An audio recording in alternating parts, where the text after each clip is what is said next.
Alors, pour parler d'un sujet qui préoccupe les esprits, qui occupe les esprits, quelques débats de temps en temps, en psychanalyse, dans le domaine de la connaissance sur l'être humain, et en politique aussi des fois, comme par exemple en 2013, lorsqu'il s'agit de voter et de faire adopter la loi sur le mariage pour tous. Il s'agit d'un point de la théorie psychanalytique et de la pratique également. Il s'agit du complexe d'Oedipe. Complexe d'Oedipe qui a été, on va dire, théorisé, découvert et théorisé, mais pas simplement par Freud, aussi par Lacan. Voilà. Je reprendrai ici des notes que j'avais développées et exposées dans un cadre professionnel de psychanalyste. Alors, revenons quand même à ce que je voulais vous dire en fait. En 2013, lorsque le texte sur le mariage pour tous a été voté par l'Assemblée nationale et donc est devenu la loi sur le mariage tout simplement en France, certains courants de pensée, comme la Manif pour tous, Sens commun et d'autres mouvements moins favorables à cette loi, c'est le cas de le dire, ont usé du complexe d'Oedipe, ont prétexté le complexe d'Oedipe pour s'opposer au mariage pour tous, pensant que pour les enfants en général, il était mieux que ces enfants aient un père et une mère, et non pas, par exemple, deux pères ou deux mères. Voilà. Voilà. Voilà. Et donc, il y avait eu une pétition lancée par le champ freudien, et donc l'école de la cause freudienne, je me rappelle de Jacques-Alain Miller, l'ayant lancée. Je ne l'avais pas encore signée parce que... Enfin, je ne la signerai pas parce que je pense qu'elle n'est plus en ligne, mais je n'avais pas signé parce que... Pourquoi? J'aurais pu la signer. Je n'étais pas tellement dans le cadre de cette lutte de l'ECF pour la non-instrumentalisation du complexe d'Oedipe et de la psychanalyse pour s'opposer au mariage pour tous. Donc le champ freudien et l'école de la cause freudienne, et donc les ACF, les associations de la cause freudienne, ont pris position pour le mariage pour tous. Le mariage pour tous. Et donc, je reviens sur des notes que j'avais prises et exposées, développées dans une réunion de psychanalystes, pas loin d'où j'habite. Voilà. C'était sur le texte de Freud qui s'appelle La disparition du complexe d'Oedipe. Alors, nous allons voir après ce que Freud appelle la disparition du complexe d'Oedipe. C'est un texte qui est extrait du recueil qui s'intitule La vie sexuelle, mais que Freud lui-même n'a pas conçu. Il a été conçu après en agrégeant des textes plus ou moins épars sur la vie sexuelle, bien sûr, mais Freud lui-même ne l'avait pas conçu, ce recueil. Alors, pour Freud, le complexe d'Oedipe est le phénomène central de la période sexuelle de la première enfance. Puis il est refoulé et laisse place à la période de latence. Alors, pour Freud, le refoulement est dû à des déceptions douloureuses à travers lesquelles l'enfant fait l'expérience de la limite à l'amour exclusif qu'il a conçu pour le parent de sexe opposé, en raison de punition, de la survenue d'un autre enfant, qui fait qu'il n'est plus tout seul dans cette relation aux parents de l'autre sexe. Ou bien alors, le refoulement est dû à son impossibilité interne de penchant sans espoir. Voilà, penchant sans espoir. Le courant tendre envers le parent de sexe opposé est un penchant sans espoir. L'enfant, d'une façon ou d'une autre, mais j'imagine que ce n'est que s'il y a intervention d'une autre personne, pour faire rapide pour l'instant, que ce penchant devient pour lui sans espoir, ou alors parce que même la personne pour qui il conçoit ce co-entendre ne lui répond pas. Est-ce que cela constitue une vraie différence pour le devenir du sujet? La raison du refoulement, ou est-ce égal? Alors, pour Freud, ça c'était ma question, une question à moi, une question que je posais dans cette réunion de psychanalystes. Pour Freud, c'est indifférent. Il est assez indifférent que cela arrive à telle ou telle occasion ou qu'on n'arrive pas du tout à découvrir à quelle occasion. Alors ça, c'était peut-être dans la pratique de Freud que parfois Freud n'arrivait pas à trouver à quelle ou quelle occasion, telle ou telle, ce penchant devenait impossible ou rendu impossible par quelqu'un. La phase phallique, qui est en même temps celle du complexe d'Oedipe, dit Freud, est la phase dans laquelle l'organe génital a déjà pris le rôle conducteur. Mais cet organe génital est seulement l'organe masculin, plus précisément le pénis. Mais effectivement, Lacan lui aussi nous dit que, enfin c'est ce qu'on appelle la théorie du prime, c'est pas qu'une théorie, c'est le primat du phallus, c'est-à-dire que il n'y a dans cette histoire, c'est l'organe masculin, le phallus. Enfin, l'organe, c'est le pénis, mais dans sa forme symbolisée, le phallus, qui est en jeu. Bon, il faudrait développer beaucoup là-dessus, mais je passe là-dessus pour l'instant. Alors, la phase phallique, qui est en même temps celle du complexe d'Oedipe, je cite toujours Freud maintenant, est une phase dans laquelle l'organe génital a déjà pris le rôle conducteur. Mais cet organe génital est seulement l'organe masculin, plus précisément le pénis. Voilà, Freud le dit lui aussi. Pendant cette période surviennent des menaces de castration qui en finissent avec l'organisation génitale phallique de l'enfant. Mais pas complètement avant que l'enfant ait observé l'organe génital féminin et que la menace de castration parvient après coup à faire effet. Voilà. Pour Freud, bon, c'est un petit peu, ça a l'air un petit peu pas intéressant à évoquer, pas intéressant à dire, ce n'est pas intéressant, ça n'inspire pas tellement d'intérêt dans l'évocation de ces phases, mais voilà. Donc, pour Freud, donc, ce sont des menaces de castration, comme par exemple une réponse de la mère pour le petit garçon, par exemple.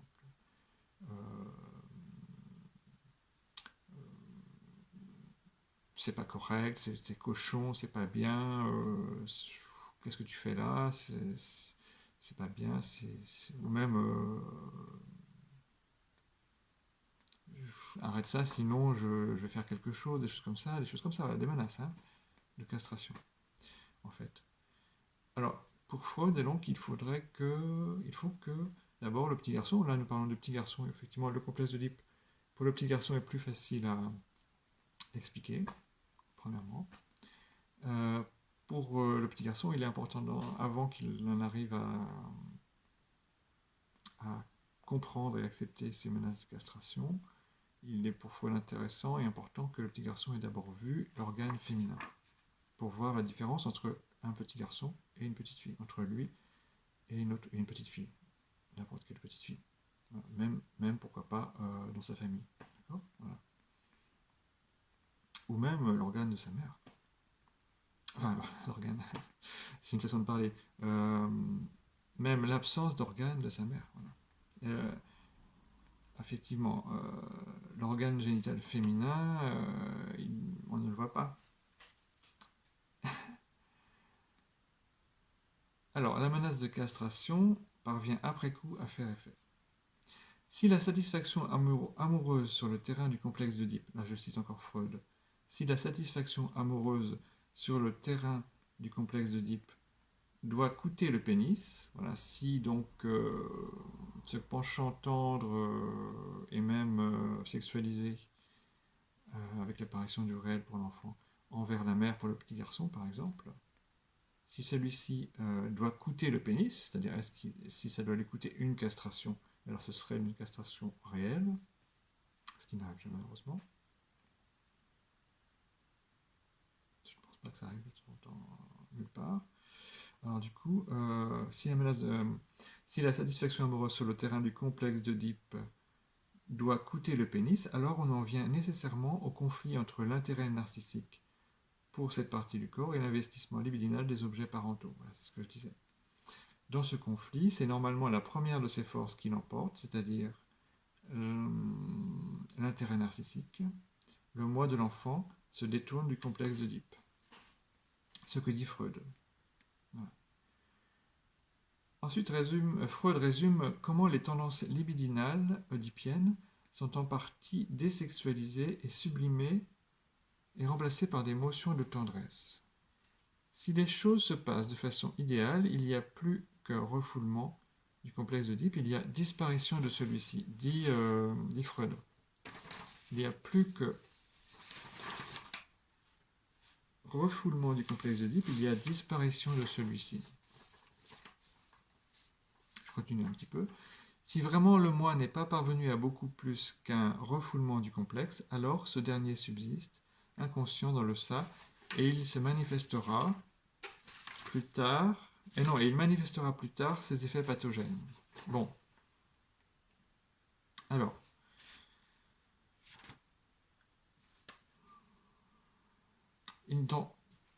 Prenons conscience qu'en matière de complexe d'Oedipe, premièrement, il est important, il est beaucoup mieux pour tous les enfants, donc pour nous plus tard aussi, pour les adultes que nous sommes, ayant été les enfants que nous avons été, il est très important et beaucoup mieux que nous soyons entrés dans le complexe d'Oedipe, effectivement. Et donc, il faut que cela soit possible par la possibilité d'un courant tendre et même sexualisé. Bien. Ensuite, Freud pensait qu'il y avait disparition, comme le titre semble l'évoquer, du complexe d'Oedipe. C'est-à-dire, il ne voulait pas dire que il n'y a plus de complexe d'Oedipe, par exemple à l'époque de Freud, ou plus tard, ou même à notre époque, il y a toujours des complexes d'Oedipe, heureusement. Il voulait simplement dire, ou même la personne qui a mis ce titre dans ce recueil, La vie sexuelle, qui est paru aux presses universitaires de France, pour l'édition que j'ai, bon, eh bien, c'est la personne qui a choisi ce titre ne voulait pas dire que le complexe d'Oedipe allait disparaître à notre époque. Mais penser qu'il puisse,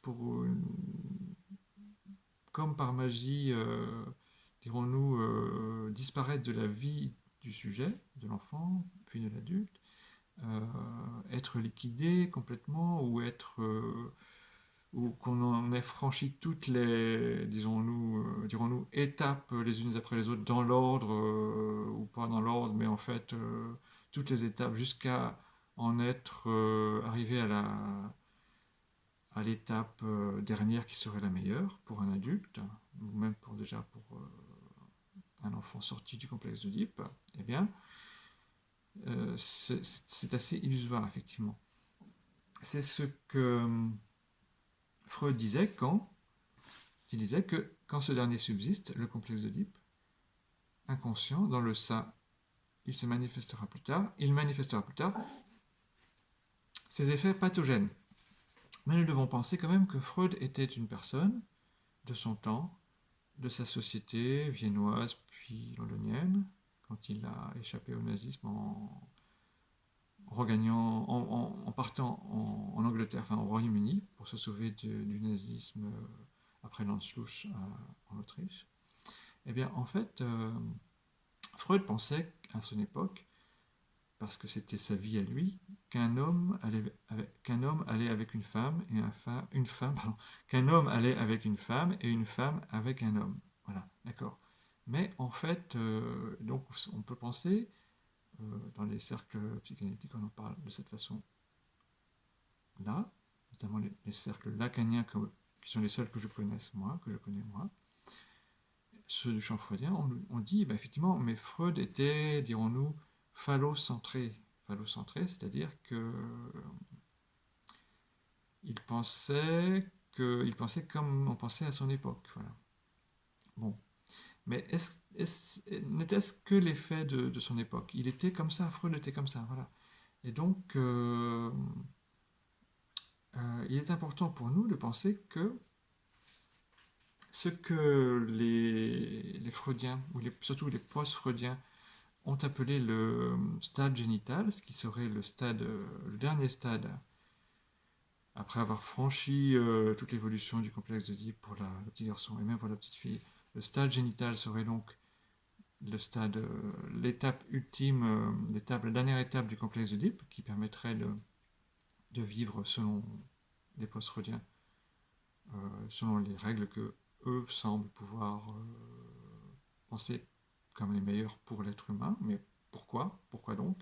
En fait, ce n'est même pas la peine d'y penser, ce n'est pas la peine de l'espérer, parce que de toute manière, le stade génital, c'est, dans la théorie psychanalytique, c'est penser que, après cette évolution du complexe d'Oedipe dans la vie de l'enfant, et après quand il est devenu adulte, eh bien, le stade génital, ça serait donc le fait que on parvienne à... Enfin, génital veut dire marié. Génital veut dire marié, donc veut dire un homme marié avec une femme mariée avec un homme. Le stade génital serait donc l'illusion, dans la théorie psychanalytique, que ce stade existe en fait. Et que donc on puisse pratiquement confondre reproduction avec sexualité. Voilà. Le stade génital, c'est la confusion illusoire, un idéal que nous n'avons plus, nous les lacaniens, depuis longtemps, que Lacan n'avait pas, la confusion entre la reproduction et la reproduction génitale, la reproduction et la sexualité. Voilà. Donc ce qui fait que c'est pour cela donc, que le champ freudien, l'école de la cause freudienne, les associations de la cause freudienne se sont opposées à l'instrumentalisation de la psychanalyse, et donc notamment du complexe d'Oedipe, puisqu'il s'agissait de mettre en avant le complexe d'Oedipe pour lutter contre le mariage pour tous. C'est pour ça que le champ freudien, l'école de la cause freudienne et les ACF ont lancé une pétition